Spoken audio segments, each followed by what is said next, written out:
எந்த அளவுக்கு ஜீவகாரணிய அந்த ஜீவ தயவு ஏற்படுதோ அந்த அளவுக்கு ஆன்ம பலம் உண்டாகும். அப்போ ஆன்ம பலம் இல்லாமல் அந்த ஆன்ம பலம் துணை கொண்டு தான் சிறப்பறிவு பெற முடியும். அப்போ ஜீவகாரணத்தை கடைப்பிடிக்க வேண்டும். இப்போ ஜீவகாரணத்தை கடைப்பிடிப்பதற்கு என்ன வேண்டும்? நாமஜபம் செய்ய வேண்டும். அப்போ உயிர்கொலை செய்யக்கூடாது.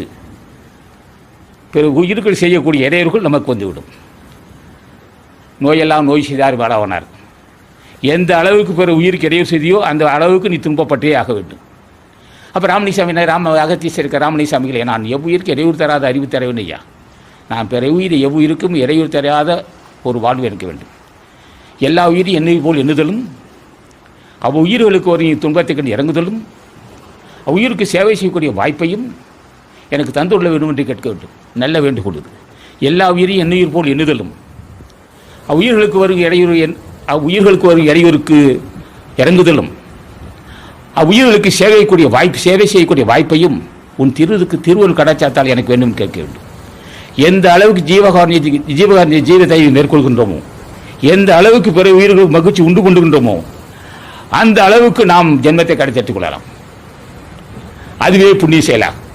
எந்த அளவிற்கு பிற உயிர்களுக்கு மகிழ்ச்சி உண்டு கொண்டுகின்றோமோ, அது எந்த உயிராக இருந்தாலும் சரி, 6 அறிவாக இருந்தாலும் சரி, 5 அறிவாக இருந்தாலும் சரி, எந்த அளவுக்கு பிற உயிர்களுக்கு மகிழ்ச்சி உண்டு கொண்டுகின்றோமோ அந்த அளவுக்கு ஆன்ம பலம் பெறலாம்.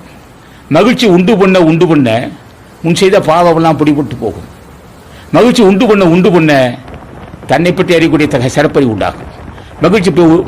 உயிர்கள் மகிழ்ச்சி உண்டு பண்ண ஆன்மாவை பற்றி அறிந்து கொள்ளலாம். ஆன்மாவை பற்றி அறிந்து கொண்டாலே உடம்பை பற்றி அறிந்து கொள்ளலாம். உடம்பையும் உயிரையும் அறியக்கூடிய அறிவே ஞானமாகும். ஏன் பசி வந்தது? ஏன் குழந்தை பாலப்பருவமாக இருந்தோம்? ஏன் வாலிபபருவமாக மாறினோம்? ஏன் முதுமை வந்து கொண்டே இருக்கிறது? நாம் விரும்புகிறோமா? இல்லை. விரும்பாத ஒன்று நம்மை துரத்தி வந்து கொண்டே இருக்கிறது. அதை உடைத்தெறிய வேண்டும். அது நம்மால் முடியுமா?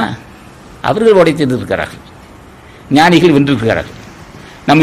தம்மை நோக்கி வருகின்ற தொடர்ந்து பிரதிநிதி தள்ளக்கூடிய அந்த முதுமையை வென்றிருக்கிறார்கள். பரிணாம சேர்ந்து விடுபட்டிருக்கிறார்கள். வஜிக்கக்கூடிய காமத்தை வென்றிருக்கிறார்கள். கவத்தை அறுத்திருக்கிறார்கள். கவம் என்பது ஈழ இருமல் அற்றுப்போகும். காமம் அற்றுப்போகும். காமதேகம் நீங்காமல் காமம் அற்று போகுமோ? காமதேகம் நீங்காமல் காமம் அற்று போகாது. அப்போ யார் தயவு வேண்டும்? எவன் ஈழ இருமலை வென்றானோ, எவன் காமத்தை வென்றானோ அவன் திருவடியை பட்டாமல் ஒருவனுக்கு அந்த வாய்ப்பு கிடைக்காது.